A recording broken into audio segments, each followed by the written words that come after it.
Welcome to the Social Chameleon, where we have meaningful discussions on a wide variety of topics and ideas to help you on your journey towards self-transformation. As always, show notes, links to things we talk about, and book recommendations can be found at thesocialchameleon.show. Today's episode, we'll be doing part 2 of the Cashflow Quadrant concepts, focusing on the B and the I quadrants. If you missed last week's episode, please check it out, part 1, where we talk about the E and the I. And before we get into this, we want to make sure we give a disclaimer. We're not licensed professionals. We're not lawyers. We're not CPAs, financial advisors, anything like that. Ransom is a licensed realtor and broker in Hawaii. If he wants to speak in an official capacity, that's up to him. I'm not licensed in anything. Please don't do anything dumb on our recommendations. Get this information, validate, and execute. That's the mission here. These are our ideas, experiences, and our observations over our many years of being in this space and doing these things. Yeah, for sure. So a little recap.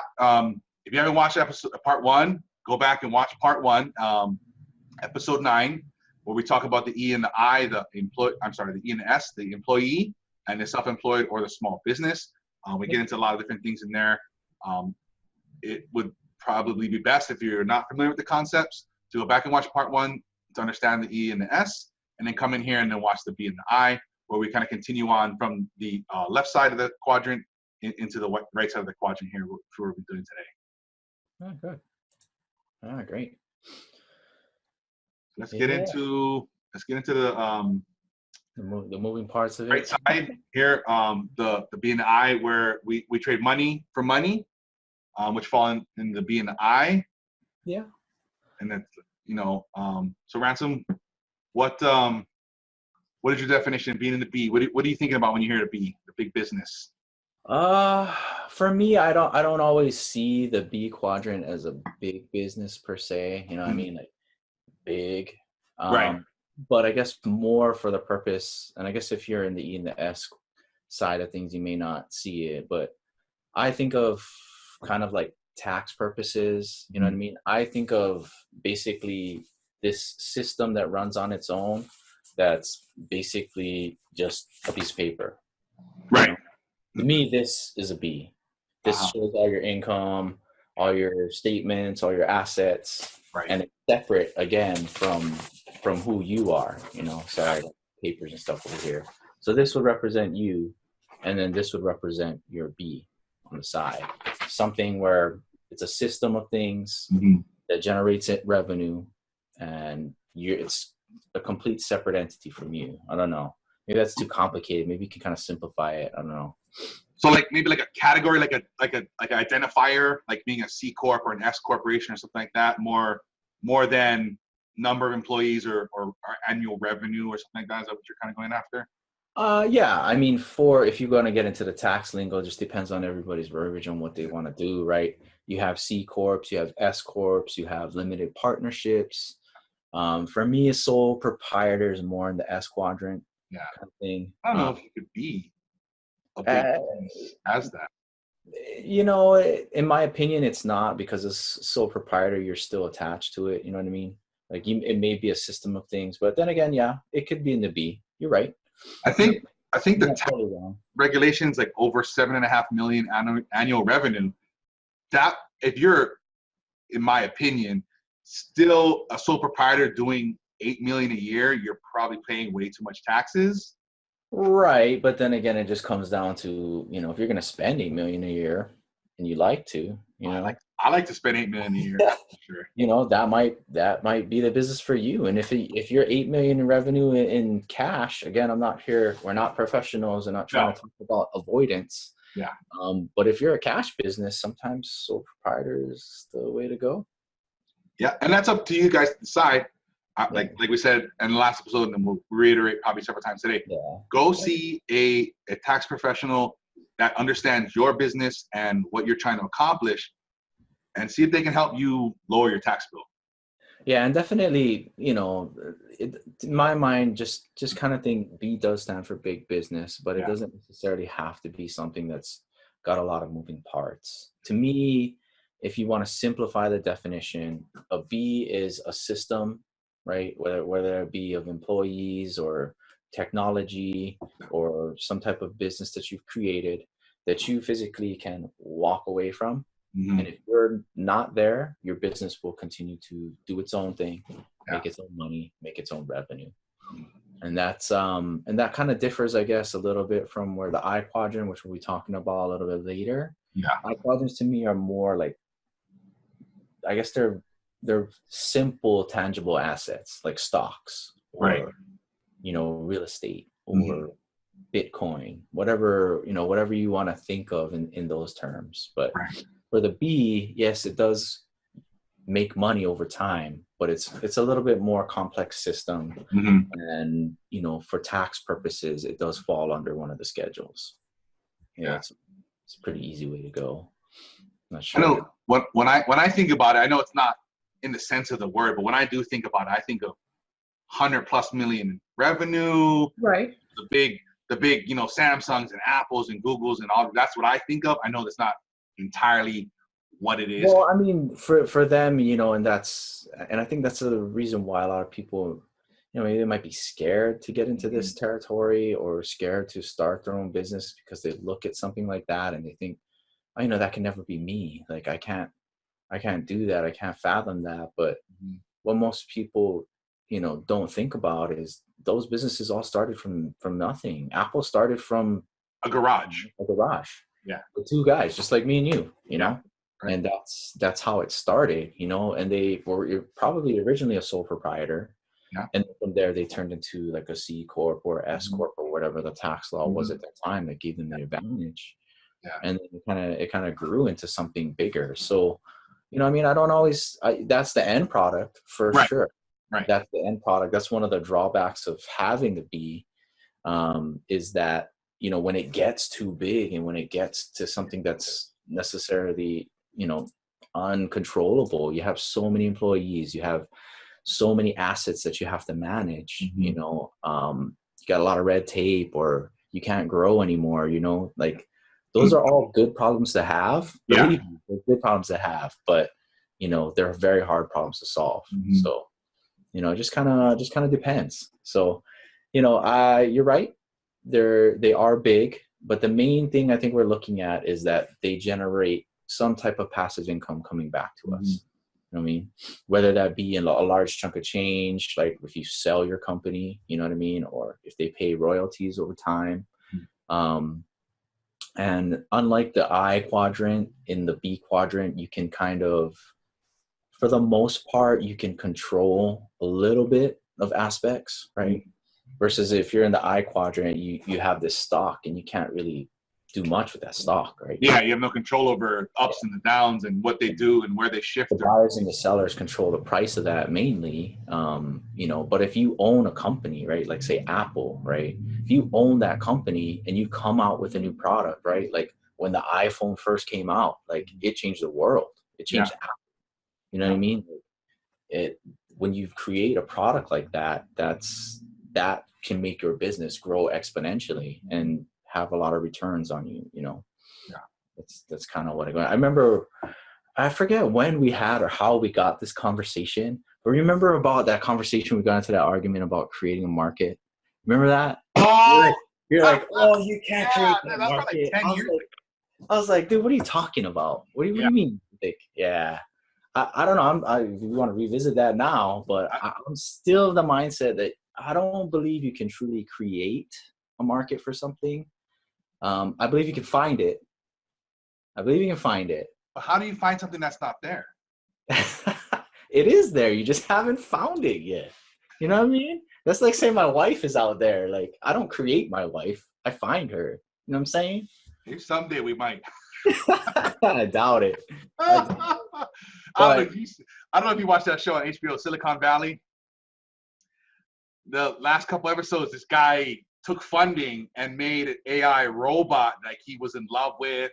Oh, no, I'm not about. And then the robot was like trying to call out and like, listen, this guy's like kind of gross and creepy, like he's like using me. And it's like, I've seen robots and dolls, but all right, we're getting back to the subject matter about creating markets. I mean, I definitely think that you can create a product Yeah. that will bring something new to life. Yeah. Whether you want to call that a market, maybe. Yeah.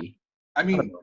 I'd say my view has changed slightly on that conversation, whatever, 7, 8, 10 years ago, whatever it Yeah, I was. don't know when that was. That was Because, pretty funny though. there is the theory of nothing's created or destroyed, everything is, ever here, right? Sure. So it's just Right. Right. changes form. So technically you would be right. These things are already here.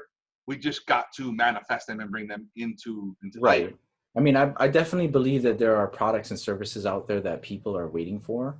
Right. You know, that if they were to all of a sudden show up, people will be like, oh man, like, yeah, this is a great service. Why hasn't this been here before? Right. Right? So many things. Like Henry Ford said, he's like, if I asked people what they wanted, they would have just told me faster horses. Right. So but he came up with something better, right? right. He's like, no, not faster horses, cars. These, Yeah. and it's the same thing, if Steve Jobs walked around and said, hey, how would it be great if you could touch your phone screens? Like, that's stupid. We have buttons. We don't need that. Right. But you know what I mean? Like, again, these are all things where, we can agree to disagree, but you create a market or you find a market where everybody's willing to rush to. Right. Those are the kind of things that when you're in the B realm, that's what creates a difference. You know what I mean? Do. Yeah. And then there's this good, I don't know what to call it, whatever, not theory, but it's called the blue ocean strategy, where you look for, it's really a great book. There's 2 books on it now. I love the concepts, because what it talks about is stay out of the red oceans, the red water, where everybody's at, everybody's feeding. It's a frenzy, and the margins are slim, and everything's so small. Right. It's like mainstream. So think about it. Find out where the blue ocean is. Where is the opportunity that's nobody's at? Where's the things that nobody's thinking of? Like the one story in the book, they were working with this company in Brazil in the toilet paper, and it's like this such a competitive market, and that there's like no margins because everything was the same. Everybody just bought what was cheapest, not for any other reason, for the most part. So the company decided, like, well, what's the problems? Like, when the market, what are the things in the market that people think? Well, most people go to the supermarket and they're carrying home these packs of toilet paper. So they only buy the size that they can carry. So then the company said, well, what if we come up with rolls that can squish? And then when you undo the package, the rolls pop back up. And then they tested it and did it. And they wound up finding a whole new market with massive margins. Yeah. They decreased their costs. They decreased their packing material, which increased their margins. Right. And people were like, this is great. I can buy this big pack of toilet paper because it's shrunk down. And instead of walking home with 6 rolls, I can come home with 24. Those are the types of things you can do. Who would have thought, right? Shitloads of toilet paper, like literally. Right. I just have Amazon deliver my shit every month. I don't even think about it. But hey, it's easier for Amazon to deliver those rolls, though, right? You know what I'm saying? Right. Exactly. And you can, like I said, they decrease their material costs. So that's less things. We're out there mining or recycling. And we can do different things with them, and the impact on the environment is less. The fuel costs are less to haul these trucks, and all these things that were so vast. Instead of trying to figure out how to just slim our margins down a little, they created a whole new opportunity by thinking about it. And that's when and then it's not always in the B. Sometimes you can start off in the E, come up with that type of idea, and then work your way down into that B quadrant where you're definitely creating markets, creating different ideas, bringing things in, being the Ubers, and the different things like that, and the Apples and the Googles and all these people that we look up to nowadays. That's where these things can be done. But those type of ideas are a lot more beneficial to you as the B person. Right. If you come up with that as the E, your employer is going to get that benefit. Yeah. Unless you're doing it on the side, or if you really enjoy being an E in this company and you like finding these blue oceans, these opportunities. There's a lot of room out there. There's a lot of companies need those types of employees. There is. And there's a ton, and that's the thing, we keep hearing about, there's no jobs with that. Really, there's millions of jobs out there for things that people maybe don't want to do or whatever, you know what I mean? But these are some opportunities that maybe they're out there for you that maybe you never thought of, getting out there and maybe being a welder and then coming up with these things to better the industry or better the industries that surround them and stuff like that.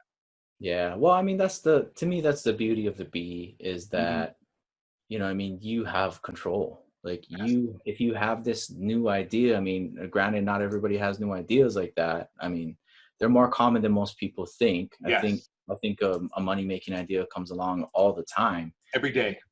Just people, you know, they either stuck in the E quadrant, so they can't see the picture of like the B quadrant.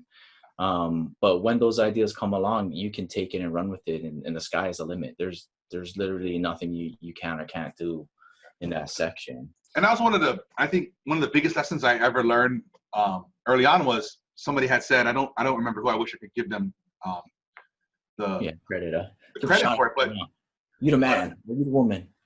Well, whomever it was, I don't remember. But they said that once in a lifetime opportunity comes around every day. You just got to be willing to see it. Yep.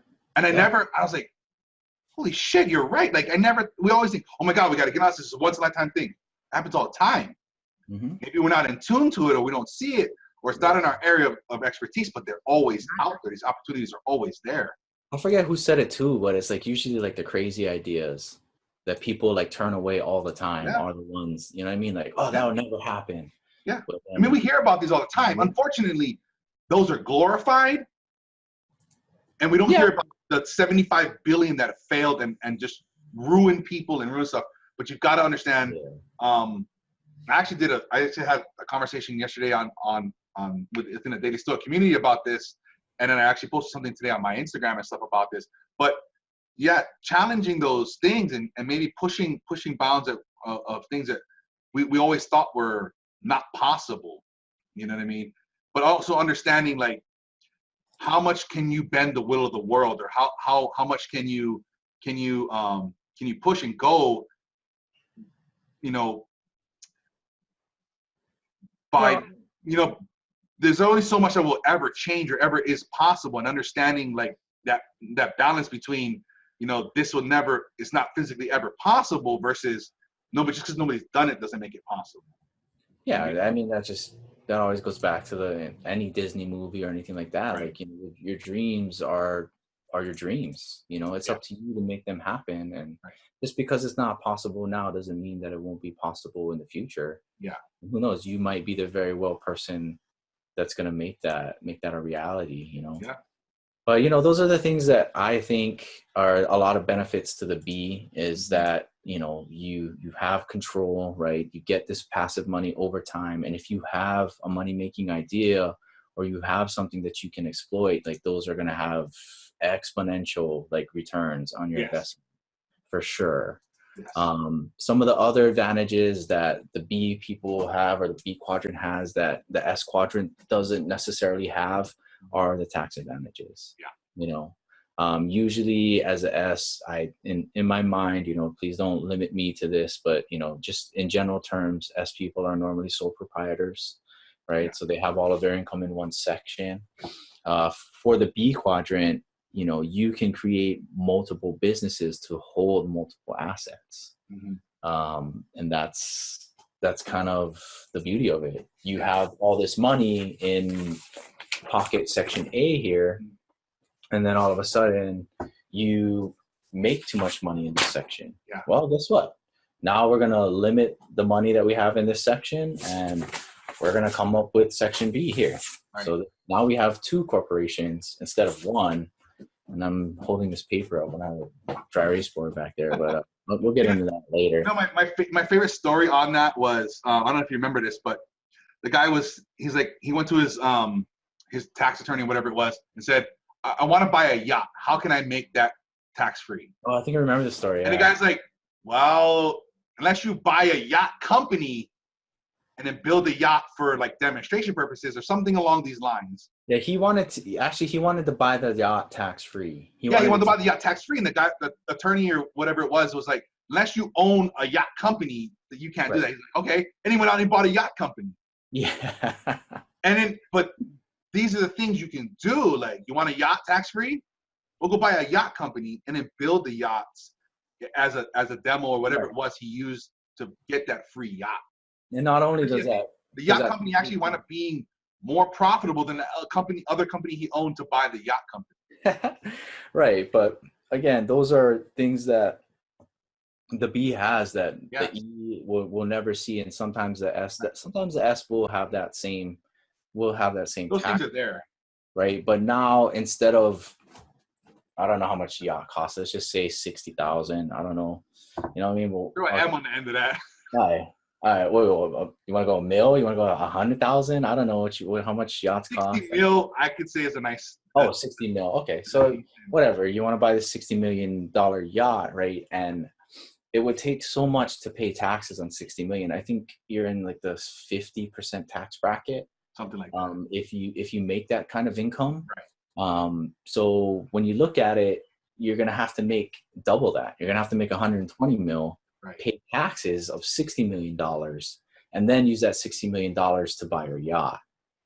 As the B, you can make that 60 million in your company here, right. and then write your yacht off as an expense. Right. Because you need that yacht for business, right? You're purchasing these yachts so that you can sell them. Right. Now you own a bunch of yachts, and all of these yachts are expenses. So those are kind of the benefits of being in the B. The S also has this too, where the things that you purchase will be expenses to your business instead of things that you have to pay expenses on first, and then you have to buy it with after-tax money. That's one of the biggest advantages that the B and the S have. Right. Yeah. The only time the E can ever match that type of it's similar, but it's not the same, is if you were to open up a retirement account. When you open up a retirement account, and not the Roth ones, just your standard traditional IRAs or defined contribution plans, the money that you put into your retirement account comes from pre-tax dollars. And that's like one of the many things. So if you're in the E, you do have an exploit that's similar like that. I don't want to use that word exploit, but you do have a way of investing in the future with pre-tax dollars. Yeah. It's just limited, and in the B and the S, you have a lot more options. Yeah. Like, that's basically what I'm trying to do. And I guess the money does go in tax-free, but when it does come out, it will be taxed. Right. We're not talking about avoidance here again. Yeah, I just want to make it. Yeah, we're talking about more deferral. Same thing with the business. Like, you own that yacht for the purpose of the business, sure, but at the same time, when you want to either sell that yacht, you're going to have to pay taxes on it, or whatever the case might be. As long as the yacht stays within the business, you should be using it for business purposes. You shouldn't be using it for, again, neither here nor there. These are just some of the advantages and things that people may not see. And these are ideas to you can use to either maybe go into this not knowing these things, or being there and maybe a smaller stage or something like that. You can start to get creative and say, I needed some things I never thought about being able to maybe write these off, or maybe these things maybe not qualified. And that's when I know I'm going to keep saying it. It's important when you want to do these things, go see a tax attorney or whomever it is, and say, listen, I'm thinking about this. Like, where's my leverage? Where am I at? Like, how can I make this work to my advantage? How can I limit my downside risk on this? How can I make this cost less in the long run? Yeah, and those are, again, you need a team. That's one of the drawbacks too of being in the B quadrant, is that you need a team of professionals. There's no way that you can be the master of everything. You can't be a lawyer. You can't be an accountant. You can't be, a professional marketer all at the same time. Right. Even if you're a superstar, you might be able to do a lot of these things very well. Yeah. But I'm sure if you went out and you hired, the best attorney you find, that attorney would be able to help limit your risk. If you found the best accountant or tax person, they would be able to add things to your repertoire. Yeah. And I think too, these people live in this space. So they do every day. They know what works in reality, what doesn't work in theory. Like, yes, theoretically those are possible, but from our experiences, these things don't pan out the way they do. You might not ever see those things. These are the reason you hire these people, for their experience, for their the time they spent, for the practical knowledge and all the different things that they've done. Yeah. And then I remember when we first started, I was kind of scared, intimidated that, we had to go talk to all these professionals. But after a while, I kind of found that it was enlightening. It's like, man, like, there's so many things that I know now that I could do. you know, as a person that I never thought possible. Getting back to that whole thing, it's like I never thought this was possible, but now that I'm talking to all these professionals and experts in these arenas, like it feels enlightening. You know, it feels empowering. It is, yes.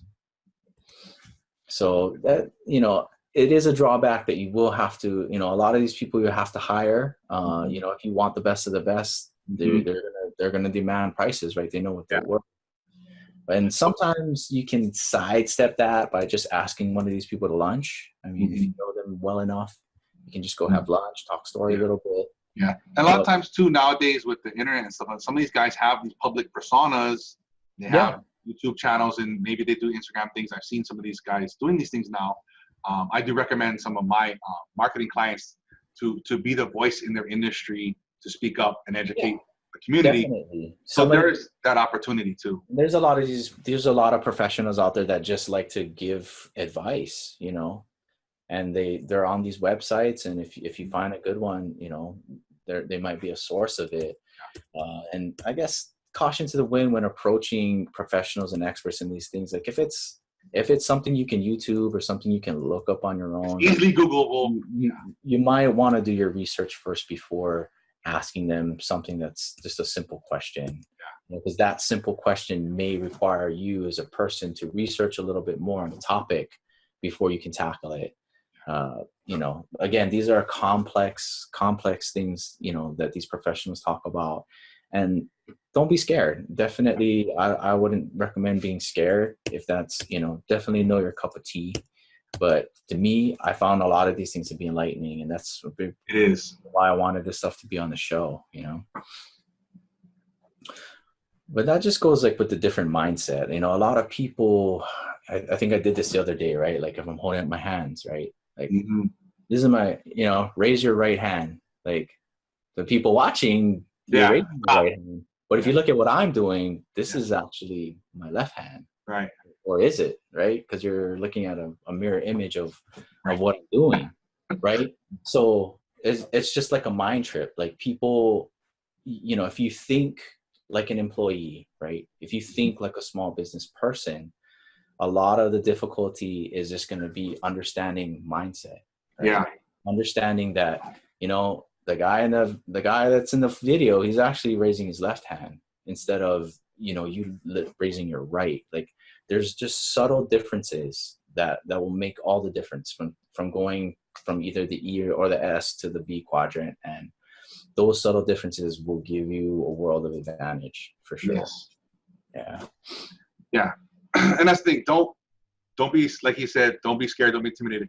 Go speak to these professionals. Yeah. It costs nothing to talk to somebody. More often than not, it doesn't cost anything to interview them and see what they can do to maybe help you. Right.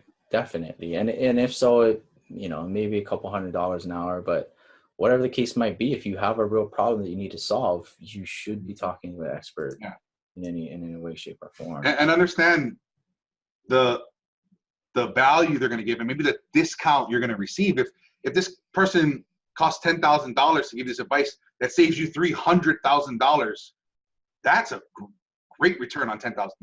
Right. And again, you know, with the B and the big business, we tend to think big, but you know, the numbers don't have to be that big, or you can take the numbers off. You know, what if you got to pay this attorney $100 to take a look at something? But that's going to save you $1,000, or even if he saves you $200, like that's still $100 in your pocket. Boom. You know, that, you know, the numbers don't, again, the B does stand for big business, but it doesn't have to be big. It doesn't have to. Understand these concepts. They can be used at a smaller scale. You don't have to be a $200-500 million Fortune 500 company to use these. You can be a small, and I think at the time we were going to that real estate investor thing, I think the magic number was it 70? Is that 70K a year? I think don't quote me on that. Again, you know, go see professionals. And plus, you know, the new tax code this past year that a lot of things are going to be changing with that. Yeah, but I know. On the flip side, though, like if you're out there and you're in the S section and you make about 70 a year, go interview some tax professionals. Because I believe at the 70,000 mark, you can change your structures and save yourself some money. Definitely Something in that range. Something in that range. you know, and then just comes back to why we're starting all of this, right? The B quadrant is money coming upon money. If you're in the E section or if you're in the S section, you know, you're the person doing the work. You have to trade your time to get money in return. With the B, and then we're going to be going into the I quadrant real soon here. Those are things that if you establish them correctly, they will bring you money in over time. And that's, to me, that's kind of where it's at, because one day you're not going to be able to work. Yeah. You know, whatever the case might be. Yes. You know, we do have Social Security that's out there, but that's a limited amount of income. Yeah. And a lot of times, especially, you know, they say if you're in your 30s or so now, there might not ever be Social Security for you.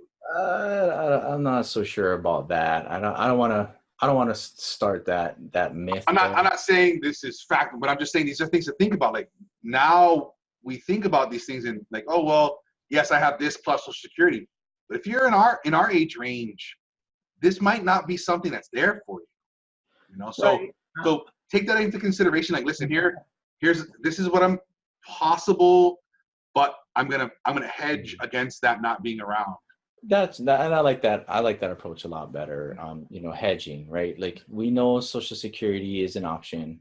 However, this is going to bring in more income. We want more streams of income coming into you. That's going to make, you know, those retirement years a lot better. You know, fourth quarter, we want to make sure it's taken care of. Yes. And a lot of these ideas are definitely things that you can get into. So I guess for the B quadrant in a nutshell, those are kind of the things that you have: tax advantages, limits from liability, and all of that. When we move into the I quadrant on that section, I guess before we get in there, I was looking up, I had a joke or something like that. I don't know if I asked Google or something, whatever, but it was a financial joke. It's like, the market was bad and my financial advisor slept like a baby.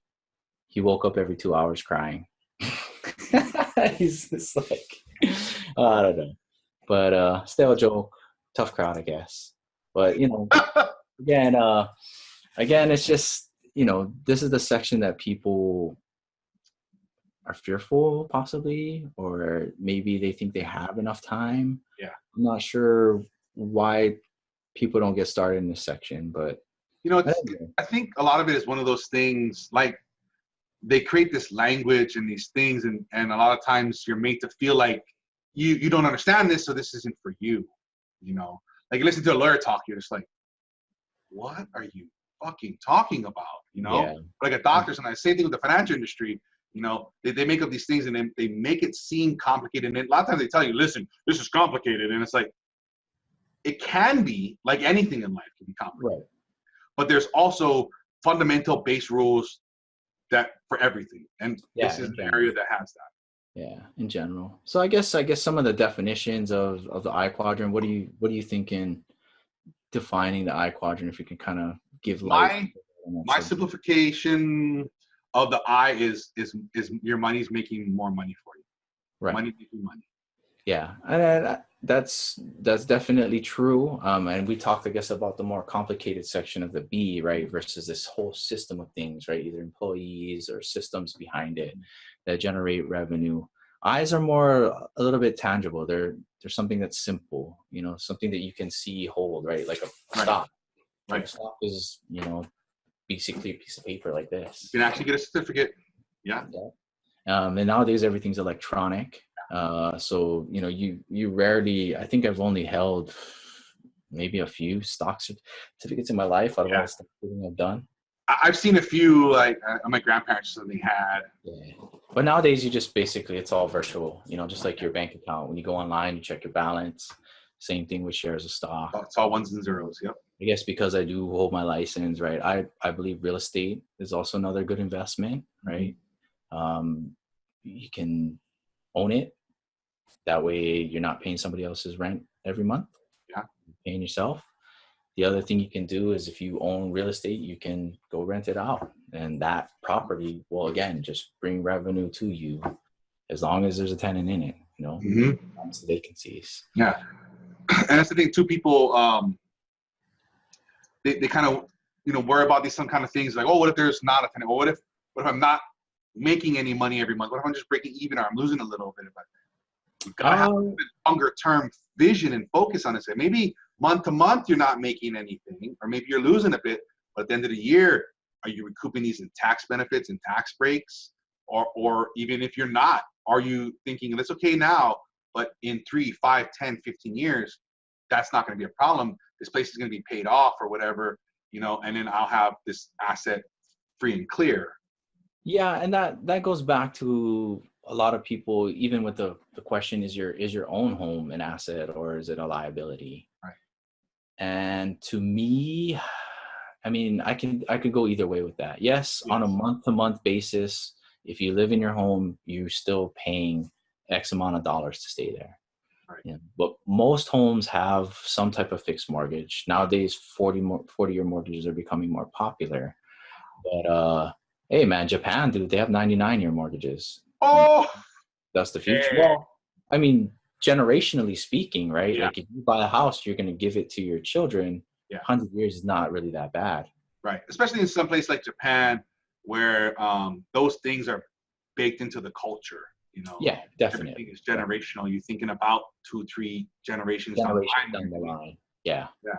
So when you think of that, just like estate planning, I remember, James Campbell out there, they're leasing things for 99 years. Everybody's like, oh, wow, it's a deal. You're going to lease me this for 99 years. But in the back of my mind, James Campbell is a B. They're in the B quadrant. He's not going anywhere. Nope. James Literally Campbell dead.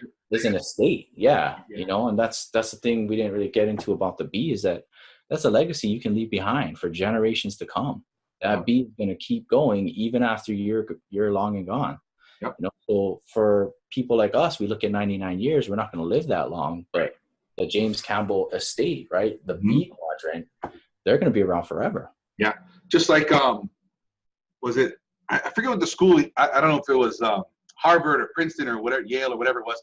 Benjamin Franklin left $100 in when he died in an annuity, whatever it was, for them, and then they could not touch that account for 100 years, and at the end of the 100 years, they had like $1 billion. Yeah, and that's, he had set this university up for life with $100 and a 100-year lock on that. Right. And that's the thing about the I quadrant is time is basically on your side. Yeah. This money is going to keep coming in time over time and month after month, and that's the idea. So time is the X factor. Time is your advantage. You know what I mean? Yeah. And I'm a firm believer in the sooner you start, the better. Yes. However, I also understand that, people are young and people aren't, educated. They want to do other things with their money for whatever reason that might be.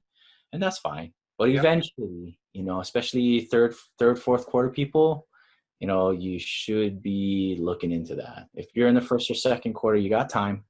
I would definitely recommend dabbling, putting a little bit of money in there, getting the training, getting the training wheels on, starting the thought processes. It just could be as little as, $5, $10 a month. It's just anything, start to build that habit of doing it. Even if you can automate it, it's something that's simpler. Like what's one cup of Starbucks every week? I can miss that. Like the worst fucking analogy ever. Yeah, but getting started in the I quadrant, I want to put a small caveat. Things like savings accounts, or as I call them, certificates of depreciation. Those are a lot of, I guess I can call them ancient technologies, but those are things that were popular when I was a child, and the reason that they were getting 10% back then. Right. Well, yeah, the reason that it was popular is because it made sense to do so. But nowadays, savings accounts, I can't even name one savings account that give you 1%. I think there's a couple out there, but 1%. I don't know. Inflation is 4% on average. So every year, on average, you're losing 3% of your money. Yeah, I mean, let's not get into that. I just basically understand that a savings account is something that's used in the event of an emergency. You get laid off, you get injured temporarily, you got to go through the rehab process, get better so you can get back to work. you crash your car, Something pops up. Yeah, you have an unexpected child or grandchild. Like those are things that like savings accounts are going to help you for. Right. Like a friend or family's in trouble or something like that. You need something quick cash to help out or whatever. But the things that are in the investment have a probably, I guess, better return on investment. I don't know the audience of the show. Some of you may be good. I guess I'll just play the middle ground. Return on investment is basically if you're going to put money down, return investment is going to come back to you, right? So we're talking about that 1%. Let's just use 10 as a round number. You put $10 in, your return on your investment is 1%. For most institutions, that return on investment is annually. So that means that every year you have $10 in the account, $1 will be returned to you. I know it's not great. Again, savings accounts are not the way to go.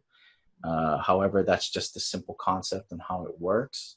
Traditionally, I think the stock market over time is at like 8 to 12% is kind of something along those lines. I think that's something along the lines of something on average. And this is again over time. Just know that there are some years like 2008 you will lose money, and there are some years like 2009 you will make money because the stock market goes up. But over time, gradually as things progress, like the stock market traditionally has 8 to 12%. S&P 500 is 9.8%. Okay, there you go. Not bad. So those are the things. Again, you want to round it up to 10%. So if you put that 10, well, actually, my math was wrong. We were doing this live, but if you do, I was gonna say 10% is $1. 1% is no, it's out of 100. Yeah, so if you put $100 in, sorry. Yes, I need to go back to school there. Sounds great. But, just graduate. Yeah, see how it all went out. But yeah, so if you put $100 in there, I guess round numbers, 1% correction, we will have to take that out. 1% correction is going to be $1 coming back to you every year, versus 10% is going to be $10 coming back to you every year. So $100, right? Yeah, out of 100. So just kind of get out there and get that. I know for those of you starting out, like $10 on 100, but over time, right? Like just depends on the matter of years that you have that, right? So now that $110 that you get, right? You get another 10% on that. Right. And eventually over time, right? Which is why if you're in the first and second quarter, I understand it's something that's, not going to be worth it to you because you think the percentages are small. However, if you actually take a look at over time, if you start now in the first quarter and you invest throughout, let's just say you invest throughout the entire second quarter of your life, and you stopped at the second quarter. At the end of the start of third quarter, you stopped investing. Let's take one time out. So we're talking from 0 to 25, quarter one, 25 to 50, quarter two, and so on and so forth. That's how the book defines it. I don't want to put numbers on it. I just want to put. I'm just looking at a frame of reference for people. Let's just. I guess I don't like to use this. If you're in your T's, right? If you're in your T's, that'll be your first quarter. If you're in your F's, right? Then we're pushing like third quarter there. That's kind of where where we're at. That's a good finishing too. You know what I mean? You're in your T's 20s, are for 30s, second quarter. 40s, 50s. Yeah. If you're in your F's, that's your third quarter already. You know what I mean? And then when you hit your S's, that's going to be your fourth quarter section right there. So, that's kind of, I like that analogy. That works for me. So, if you're still in your T's, right, you're in your first quarter, if you would have invested throughout all of your T's, by the time you got to F, right, and you stopped at F, I don't really like saying that, but anyway, you stopped in your third quarter, you wouldn't have to invest anymore. No. Yeah, you're done. You're good. All the rest of the money that you make from third quarter on is yours. I think. Versus if you started in third quarter, right, when you're in your F's, if you started in the third quarter, you would never catch up to if you started when you're in your T's. Okay. I want to say in Tony Robbins' book Unshakable, and I think Money Master Game, I want to say they did an example like 20 to 30 stop. and then like 30 to 40 stopped, and the guy that did 20 to 30, he blew everybody out of the water. Right. And other people actually added more money or something like that. I wish I had the example. Maybe I could, if I find it, I can pop it from the screen. No, I mean, but just in general, you know, again, if you're in first and second quarter, you know, 20s and 30s, it's just something to know that if you would have invested throughout all of your 20s and 30s, you would be good. You'd be golden, because now you have something that's going to roll over time, versus when you're starting out in your 40s, you know, now you got to start from scratch. You know, you got a lot to catch up. And, you know, and think about this. So when that first pot of money you put in, about every 2.5 years or so, that initial pot doubles. And then that new pot doubles again. So, you know what I mean? You start with the 100, let's say and it doubles to 200, then it doubles to 4, 6, 8, and it just keeps going and snowballing. Right. But again, you know, we're not here to, you know, tell you you're going to get great returns if you start early. There are people who start early that, you know, it doesn't work out. You know, this is something that's just work in progress. Yeah. And this is one of those things where time is on your side. Yes. The sooner you start, the better off, the more opportunities that you have, right, the better off you are. Yeah. The later you start, the less opportunities you have, and more importantly, the less time you have. Yeah. So in essence, I guess from here, you know, I just kind of want to start to talk about the different structures that we have.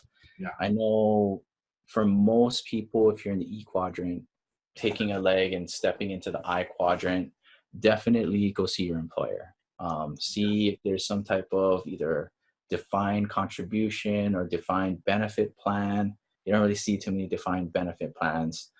For those of you that are kind of lost in the verbiage of whatever, but get like some kind of 401k or get some kind of IRA in which you can kind of start on your own. A lot of these employers will match you. Yes. 5%, I want to say. I think something like that is like the average 3 to 5%. Yeah, okay. 3 to 5%. Some I think even go a little above 5%, but you know, but that's money that they're just going to give you for your retirement. That's free money. Free money.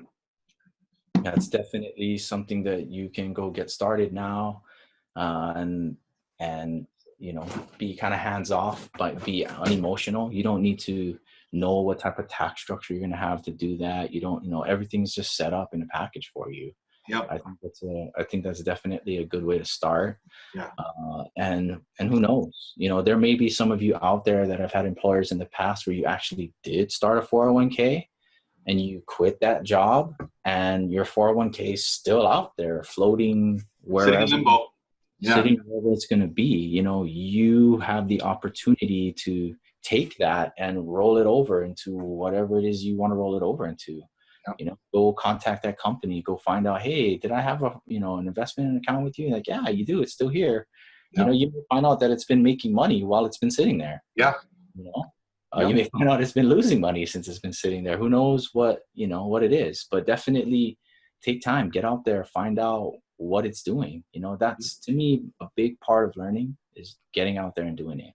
Yes. You know, be responsible. You know, don't throw all your money in at the penny stocks. They're just going to promise you doubling returns, but you know, get started. Throw a reasonable amount of cash, maybe 20% at it, 10%, 5%, whatever you feel comfortable. Starting is the key. Yeah, definitely. And I think, you know, you definitely want to find I guess a good company to do that with. There's a lot of bad ones, unfortunately. You know? And that's the thing. Be aware when you're out there looking at these companies, whether it's through your employer or it's on your own. And don't get lost in analysis. Don't not start. Yeah. But try and get into a company that the people there are fiduciaries, and make sure they're not dual licensed, so that sometimes they'll say, "Hey, I'm a fiduciary, but I'm also a broker," and you don't ever know which hat they're wearing. So the brokers, they're not legally required to do what's in your best interest. I know the person there may think and feel they are, but ultimately they work for this company X and they're selling company X's products and services. And sometimes these people don't even understand that, you know, they're not doing you the best that could be done. So try and find a fiduciary if you can. There's lots of things out there, like, you know, there's things like Wealthfront and stuff that are just purely online, that are automated. You put money in and stuff, and it's really a lot better. I don't want to get too lost in the verbiage because we got to play Right. the middle ground. There's some people who understand what you're saying, but there's probably going to be a lot of people who don't. Just understand the word fiduciary and try and see if they are, and find ones that are singly licensed as fiduciaries. Again, for me, the only way you're going to find out is if you do, unfortunately. But pay attention to things like, if you have to pay fees to keep this account up, if you, pay attention to what types of investments your money's going into, and see whether those investments are, beneficial to you. I definitely recommend getting started. And if it seems kind of complicated right now, it's just, trust me, you got to get out there. You got to get your feet wet a little bit. You'll start to learn, and then you'll know what fees to look for. You'll know what types of returns you're going to want. Number one, get started. Yeah. I can't say anything. For those people who are in the S quadrant, if you're trying to get into the I quadrant, you have some of the best investor tools available for you. You, as an owner of your own company, or even the B quadrant, you can create whatever type of defined contribution, defined benefit plan that you want for yourself. It's your company. You can create an investment. Definitely, if you are self-employed, you have your own business, and you don't have a retirement, go talk to somebody. Yeah. Number one, go talk to one of your tax professionals. Like, don't go to H&R Block. Like, you actually got to go sit down with an accountant or a certified CPA and be like, look, I have this company. Attorney. I want to start providing retirement for myself, if not for my employees. What can I do? And you might want to sit down with a pen and paper, because that conversation may take you places you just never know. Yes. You can create all types of things and control. I know self-employment people who create investment plans because they want to actually lower their income. Mm-hmm. They make too much. It's like, I'm in the highest tax bracket, and I don't want to get out there and change structures to a S Corp or C Corp. They just pump money into their retirement account. And then from there, their income lowers, and now they're in the lower tax bracket, and it's amazing. It's a maxing. A maxing greatness. You're definitely maximizing, on all fronts, in the S and the I, when you do that. I can't stress that enough, for sure. Yeah. So as we get into this whole thing, I know Tyson kind of mentioned about just knowing if, the financial institution you're with is actually doing you a favor and being in your benefit. Mm-hmm. But the other thing, the drawback to this investment side, or the I quadrant, is kind of like emotions. Like, it's a mix. I got mixed emotions about the topic, but definitely mixed emotions about emotions. But if anybody who's been around in any type of crash, whatever that be, I don't know if you're watching this and you were around for the first type of depression, but anyone who was in the stock market in 2008, everybody got crushed. I can't even tell you what. I should say everybody. A lot of people got crushed. Yeah, people that had their 401ks accounts, they turned into 101ks. They're like, oh, wait, what? How did it turn to 101k? It's like, 300,000 went missing. Yeah. And those are the people that I think we were fortunate this time that there was a bailout. Definitely fortunate. I don't know if a lot of people saw that coming, or just kind of, we've become this nation of, I guess, we're too big to fail. I don't know. I'm not sure what that's about. That's crazy. I think in not ever experiencing something like that, the way they thought they could shore up the economy the best, I feel, was that, instead of letting the survival of the fittest take over. Right, but if you have anyone who survived the last depression before this, like, you got to know that there's bad companies out there. We talked about this last time. Like, they were just horror bad companies doing bad things. Like, they should have been allowed to fail, unfortunately. I agree 100%. I don't think we should ever have done that or do it again. This wasn't just a market correction. This was like, again, I'm not trying to get into the whole thing of what happened back then. Just know that, there are bear markets, there are bull markets. For those of you that don't know what that is, the bear is when it goes down, the bull is when it goes up. And just kind of know that, you know, at some point you will lose a little bit of money. Yeah. You know, that's very realistic. In a down market, you're going to lose some money. You know, but on the upside, when it goes back into the bull market and we're going back up again, you know, I guess I have this thing out here, right? But, you know, you're making money, and then all of a sudden you lose money here. You know, this is the part where emotions kick in, because at this point, people are thinking, oh, I'm losing money. If you went out here, sorry, can you see the bill? I gotta just double check and make sure. Yeah, we can see. Yeah, you're fine. Yeah, so, you know, but if you were the person, and I guess I'll use two different colors, right? But if you're a person that bought here and the market's coming down and now you're selling here, you know, you're in a losing proposition, you know, versus the person who purchased down here. You know what I mean? They're coming up, they see a market correction here and they sell here too. It's like the red people made money. Yeah. The blue people lost money. Yes. You know, so you kind of got to be aware of where you're at, because eventually at some point, I don't know how far this, I'm just going to dot this line. I don't know how far this line is going to go down, but at some point, this line eventually is going to head back up again. Yeah. You know what I mean? So if you're the blue person, you know, you should be cashing out up here. Yeah. You know, if you're the red person, I think I've seen people do the strategy. You can maybe sell half of your position here. Yeah. You know what I mean? Like, yeah. Realize your gains.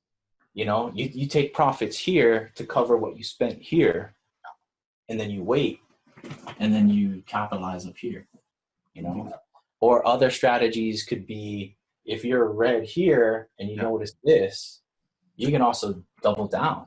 You can buy again here. Yeah, buy some more. So that when it comes up here to this line, you can sell. You know what I'm saying? Yeah. So you got two tranches to sell from. You know, you just kind of got to be aware of what's out there. And this is why I'm trying to tell people that get into the I Quadrant.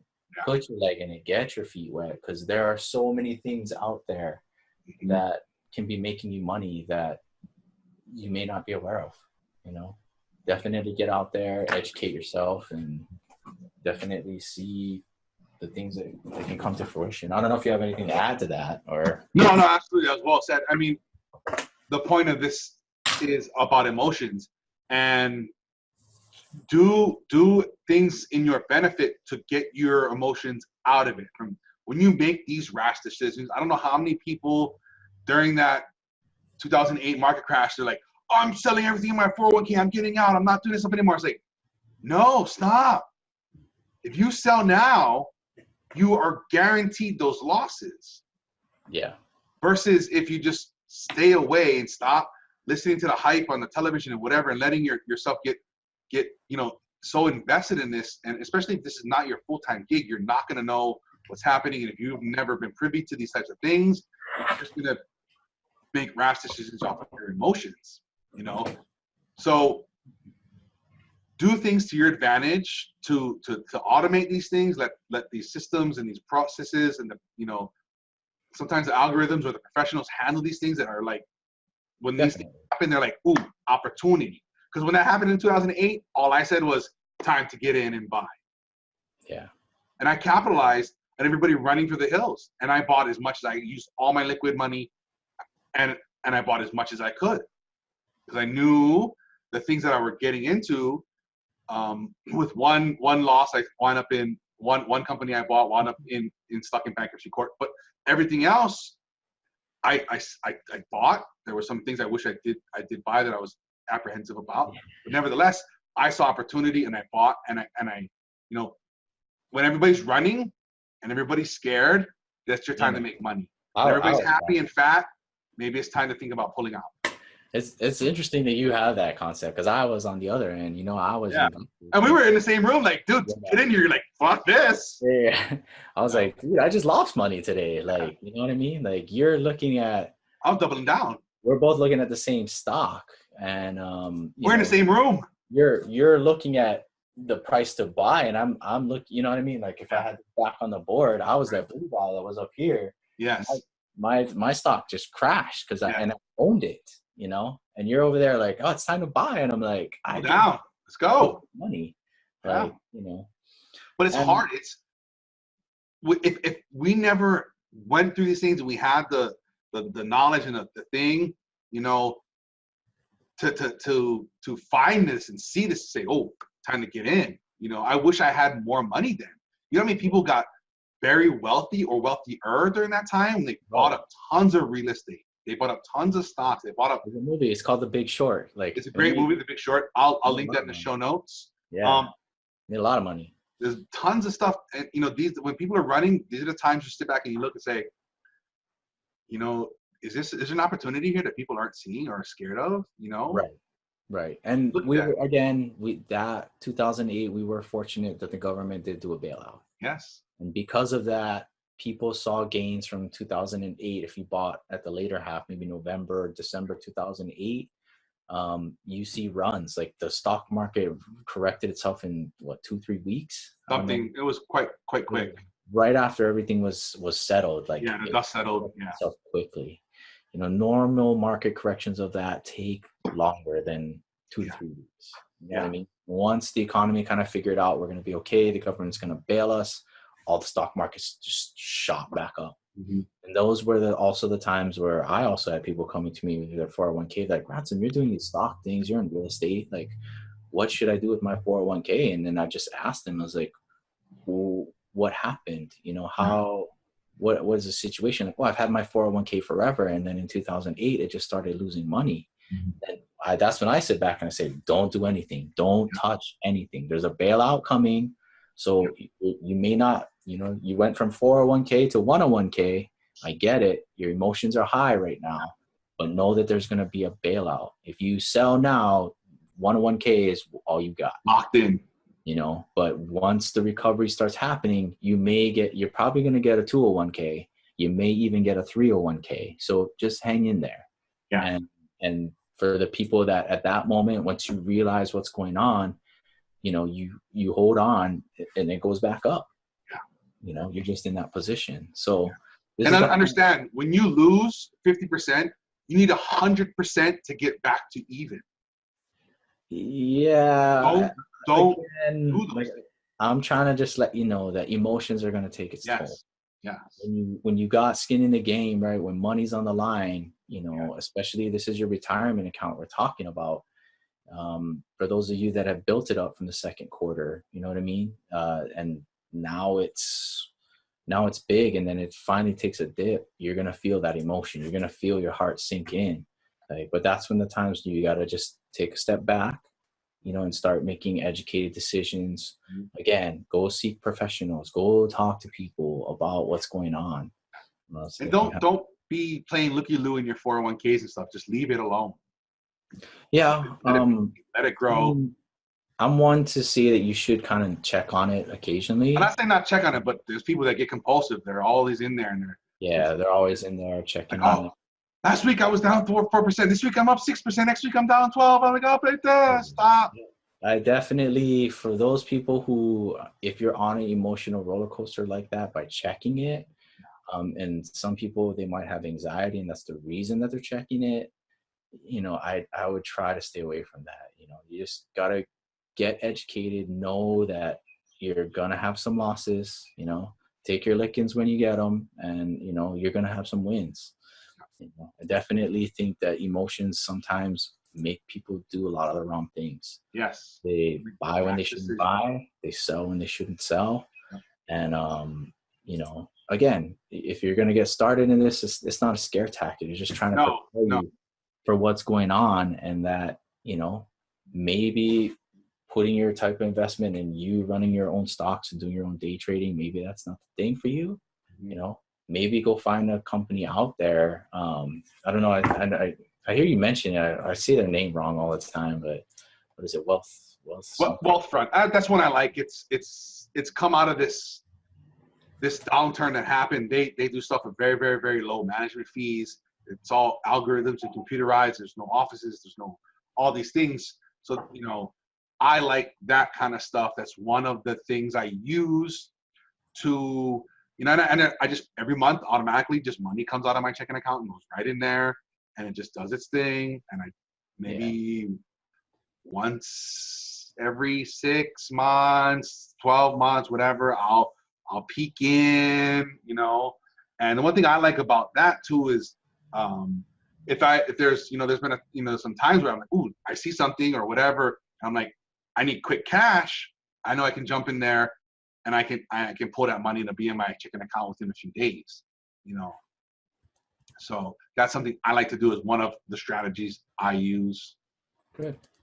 Yeah. And, again, the whole thing is to get started.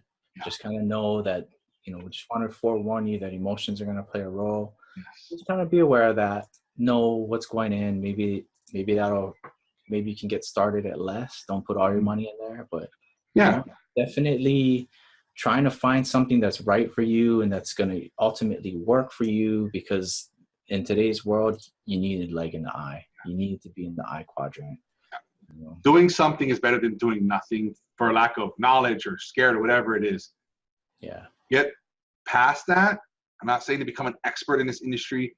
Just get a base knowledge so you can understand a little bit what's happening, what people are saying, and just get going, walk away, and go back to do what you're doing for your life and your livelihood. And there's a lot of info out there. You can go YouTube stuff, you can Google, you can go talk to professionals. There's a lot of stuff you can do, a lot of books you can read that are out there to help get you started. Yeah. It's just, the sky's the limit. Yes. Always. So I kind of want to, talk a little bit or just recap some of the things that people can get into. Absolutely. For me, I guess because I'm the real estate person, definitely, that's one way to go too. You don't want to get involved with all the stocks and all this 401k stuff. You can go buy some real estate. That Airbnb is like a popular hot thing out there. And I am a licensed professional in real estate. But for people out there that want to go try something like that, that's definitely, it's very hard to actually find a legitimate place to do those, but they're so popular nowadays that, people can make money off of it. It's crazy. But definitely finding some type of investment, whether it be real estate, whether it be stocks. And understand with real estate, it doesn't have to be this single family home. I mean, you can get into townhouses and apartments and mobile homes and land. There's so many things. Well, out here in Hawaii, mobile homes are illegal, but just depending where you're watching this video, mobile homes are a good way to go. The lots are cheap. You could probably get started for $5,000, maybe less. Somewhere in the area, we looked at some things. Yeah, definitely. We looked at some things up there, but it doesn't have to be. Yeah, I definitely agree. It doesn't have to be a single family house. If you don't own your own home, if you're renting right now, definitely take a look at trying to purchase your own home. I definitely think that, you're going to be making the same payment that's equivalent to rent for the next 30 years. Mm-hmm. But 30 years, that payment goes away. Yeah. Every dollar is money in your pocket after that, those 30 years. Yeah. Sure. And a lot of times you can get more house for the same money you're paying in rent. That's something that's possible. Depends where you're at. In Hawaii, I don't necessarily find that that's true. I'm just saying that those are possibilities. $1,300 a month mortgage isn't necessarily the same as a $1,300 a month rent. Yeah. So there is, if $1,300, let's just use it as a number, maybe like, this is thing, but if we bought something the same size or maybe just a little smaller, we can be paying $1,100 a month mortgage versus paying the $1,300 a month in rent. You know what I'm saying? I mean, yes, there are things that go along with that. There are some arguments for people. I know very wealthy, I want to say, if not 100 millionaires, billionaires, they're like, I don't give a fuck about buying shit. I rent because I don't want to worry about it. Yeah. There are different schools of thought. But things to entertain, it's not about, fixing and flipping stuff like you see on TV. That's not necessarily the only way. There's lots of things. There's lots of different things. Starting small. There's this really awesome site. I'll put in the show notes where you can buy fractional shares of real estate. Yeah, I remember you talking about that. So that look, there's so many things, you know. Get out there and start looking around, poking around a little bit here and there, and you're gonna find so many opportunities. Also getting on the real estate thing, but there are stocks, and stocks have different categories. But you can also get into these stocks. They're called REITs, right? Real estate investment trusts. Yeah. So you purchase them similarly to as you would a stock.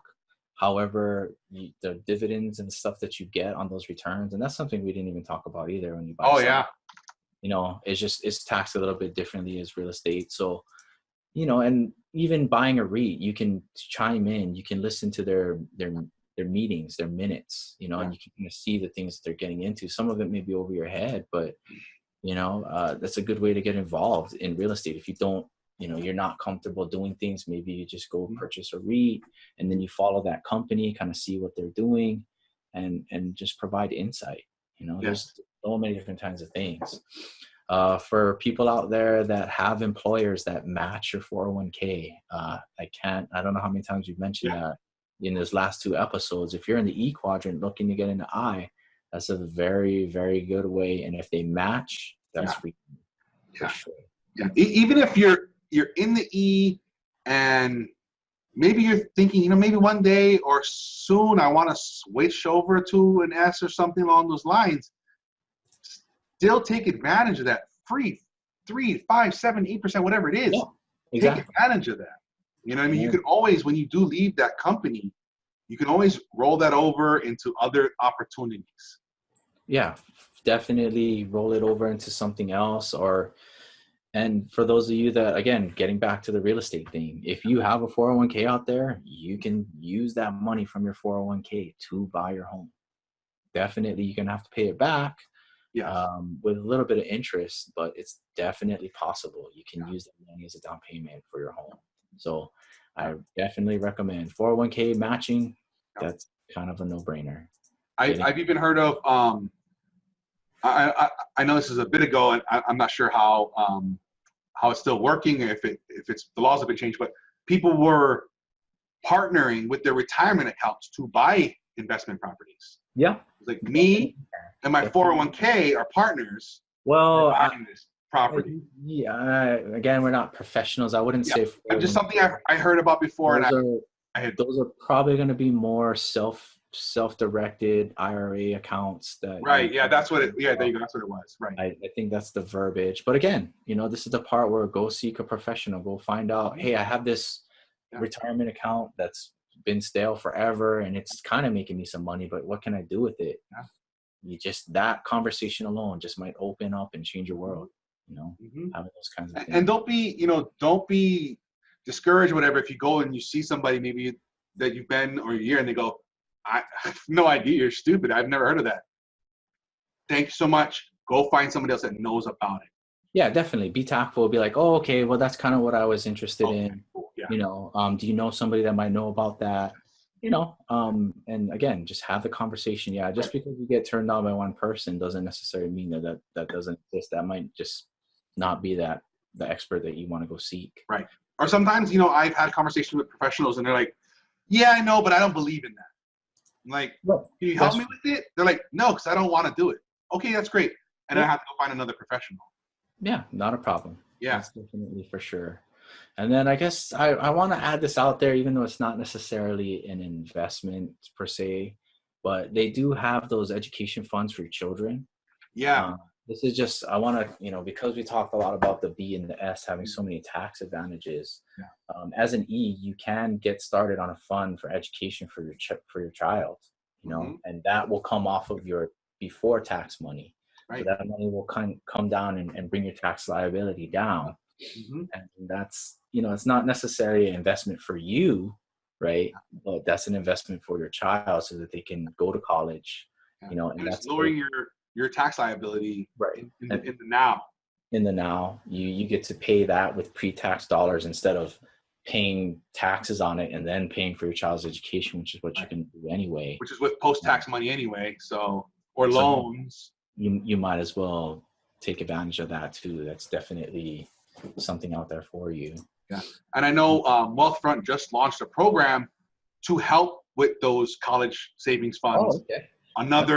another service or opportunity to try and leverage your money to the best of your ability. All right. Awesome. Yeah, sweet. And then with that, we had talked about 401ks, we talked about real estate. Those are investments that even the college education fund for your children, those are investments that once you put money in those sections, they're kind of locked away. Right. I did mention you can take out money from your 401k to buy a house, but that's like one of the very few exceptions. Yeah. If you want to just pull money out because you need help with something, there's going to be penalties and stuff that you're going to pay for that. Especially in real estate. If you want to pull money out of your real estate investment, like you might have to sell that investment, and that's going to take some time. Taking out a new mortgage or yeah, there are other things, but for those of you that want to venture out and you're brave enough, maybe you can just get out there and be a day trader. Who knows? I'm not one to shut down either.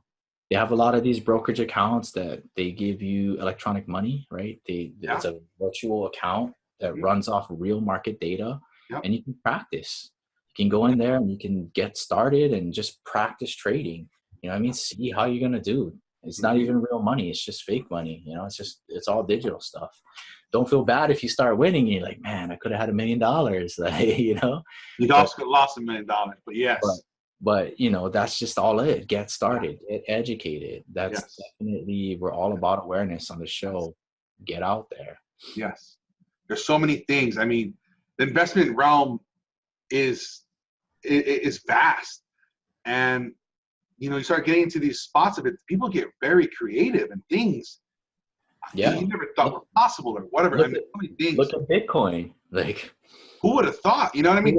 I was looking at Bitcoin some years ago, and I was like, and the only reason I didn't buy Bitcoin because it was so hard to get a wallet and all this stuff, and I was worried about some of these things, and I didn't see the potential. I thought it would be kind of fun, like $20, I'll get a Bitcoin. That sounds kind of fun to because I like that tech and all these things. I would have been a millionaire, but whatever. I don't dwell on that stuff. I don't play in the woulda, shoulda, coulda land, But there's so many things out there. Maybe the next guy's gonna come up with some beautiful algorithm that's gonna go out there and revolutionize the industry. You don't know. There's so many things. There's so many opportunities, and like we keep harping on. Get started. Whether it's something simple or a little bit more advanced, it doesn't matter. Just get in there and get your head down. Yeah, and run with it. So again, this is like a 2-part episode, and it's kind of long. There were a lot of concepts in here. Yes. It wasn't necessarily meant to be like a book review of anything, but this is I like the idea of the whole E and the S, the B and the I quadrant, because it kind of opens up people's minds. I think that's the goal. That's what I was going after, is that kind of, so again. And that's just the thing when, when we learned about this, this opened up my eyes and my mind, like all these things I had in my head. I was like, oh, this is how it works. Like, this is the formula you maybe use, and these are the sections, and these are the roads to get on to navigate through. And my big goal is to have a B business, and be a big B business that does a lot of good in the world and does provides a lot of things for people, as well as dipping my toes in the eyes, because I know I should be hedging in different things and these things. But without this knowledge, without being introduced to these concepts, let alone practicing them and doing these things, I would have never thought these things. Who knows where I would be now or what it'd be. So get out there and figure this, figure out where you want to be, and I hope this helped and get you guys enlightened and bringing the awareness to the things that are possible, even if you didn't know. Okay, well, I guess just I want to sum everything up, like let's bring it together from all of that. I guess you want to talk about Joe the Builder then? Is that kind of that's a good little analogy we can use to bring this all together. You want me to start it out? Yeah, go ahead, man. All right. So this is when we were coming up with this episode, we're so passionate. We live so deep in this space. My challenge to us was, how can we bring this together in 2 or 3 sentences? And knowing that wasn't possible, the thought experiment was distilling this down was the the exercise that was there. And it was hard. So this is something, a kind of little story we came up with. So we have Joe the builder. He's out there. He's a contractor. He's just a construction worker. He's out there. He's building houses. He's like, well, you know what, man? I could do this for myself. He goes out and becomes a contractor. Now he's moved from the E into the S. Yeah, he quit his job, right? And then he went out and started his own business. Boom. Yeah. So now he's just an S, and he starts to get a couple employees. No, now he's a small business. Starts to go out and he starts building these things and starts getting good and being a guy known for quality at great prices. And his business starts to grow. He starts hiring more employees. Yeah. And he starts to notice, like, well, I'm getting up there in revenue and growing and I'm expanding. I need to take my business into the B so I can capture more of the money I'm making. So the key here is it's not about how much money you make. It's about how much money you keep. Yeah. Okay. So take that and try and find how much money you can keep. You make $10 million a year and you're only keeping 2, you might be doing something wrong. Okay. So now Joe is like, I gotta be able to give more to the community and be able to build bigger things. I'm going to go here. Now he can get investors. He can start going public and selling shares. Right. So now he's taking his thing into the I Quadrant. And not only is he now into the I Quadrant, he's able to bring other people into the I Quadrant and make money off of his ideas and his projects. Yeah. And see, and that's kind of like the whole wraparound of everything is like people going from the E, to the S, to the B, to the I. And this is just like a little, like a snippet or story. And it doesn't have to be this way for you watching this. You can, as an employee, if you're happy in that realm, like we talked about last week, like you're happy in that realm, be there, just put a little leg into the I, you know what I mean? Go buy shares of Joe the Builder's company or whatever it is you're going to do. Whomever. And same thing for people who are in the S. If you like being there, that's great. We just know that eventually some point in time, you want to talk about that exit strategy. Are you going to create a B and sell it? Are you going to create a B and just have that make money for you over time? If you're already in the B and I sections, hey, that's great for you. Definitely find ways that you can, like Joe the Builder, find ways that other investors can be part of what you are, either helping them do things or at the same time, maybe finding other people to go in on investments with, That's kind of definitely just putting everything. I like that story about Joe the Builder because, he's actually eventually at one point, he's encompassing all of the quadrants. Yeah. And reaching out. So definitely. I was going to say something and I forgot. It's okay, man. Not important. So with that, I guess if you missed last week's episode, go ahead and check it out. That's kind of what we talked about, the E and the S section there. Again, disclaimers. I myself am a licensed real estate professional, but that's it. By no accounts are we lawyers or tax accountants or, professionals in investments of any kind. These are just basically ideas and experiences that we've had that we want to share with you to enlighten you, bring you awareness. Absolutely. And please don't be afraid. I hear this a lot to have these conversations. But on a caveat to that, don't let not having these conversations stop you from starting something. Yeah. You know what I mean? I know a lot of people, they play that entrepreneur game. They're like, well, I haven't seen my accountant yet. I haven't seen my lawyer yet, so I can't go sell a t-shirt. Go sell a t-shirt. Don't let that be your excuse to stop you. But at the same time, please do see these professionals and to allow you to keep as much of the money as you earn. Right. And then on the other side, maybe you don't have enough, whatever it is in you to pull the trigger. Yeah. But definitely get out there and load the gun. Go do some research. Go look at books. We have some books in last week's episode and this week's episode. Yes. Go read into it. Go look things up on YouTube. Definitely, if you're not ready to get started by getting started, get started by educating yourself. Definitely. And that's the challenge this week. Yep. You're now aware. Now go get started. Yeah.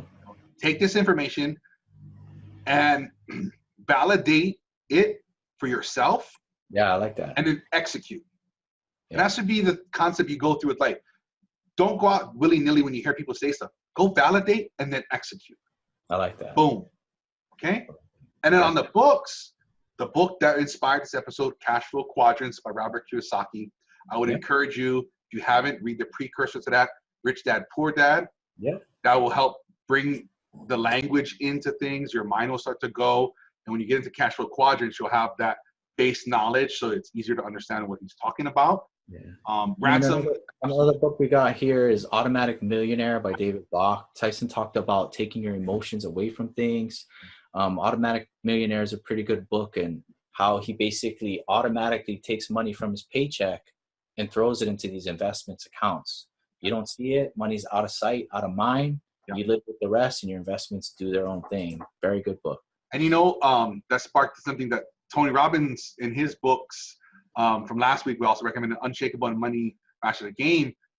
One thing that they were talking about was taking every time you have a raise, taking that raise and just directing that directly to some type of retirement or 401k. So you're always living on, let's say, 50K, even though your real salary is now 70K, and you're just investing all that money. Maybe an idea of that on that automatic millionaire side of things, where you can automate these things and work with your employer or whatever it be to make that happen for you.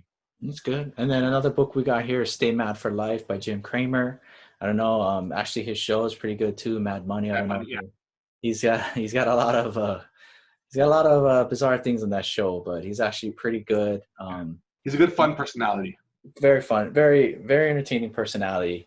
In his book, he talks about how to just go on your own and start investing in stocks. I think his threshold is maybe like 5 to 10K in his book. Yeah, that he recommends.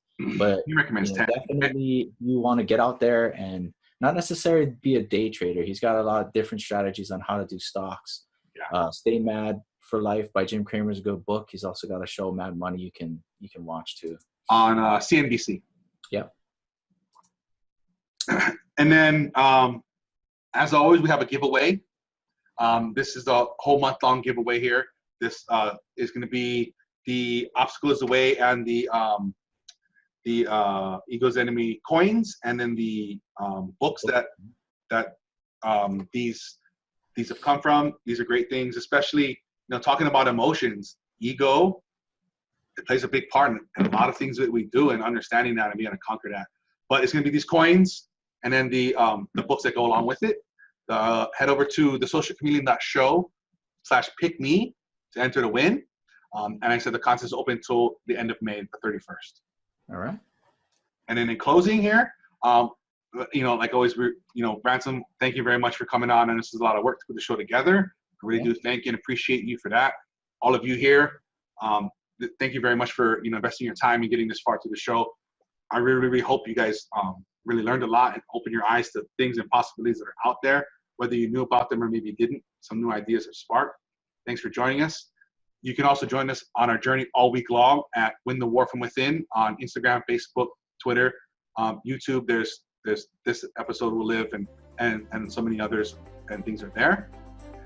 And as always, all the show notes and links will be available at thesocialchameleon.show, along with book recommendations and other things are there. Thank you guys so much. You guys have a great night.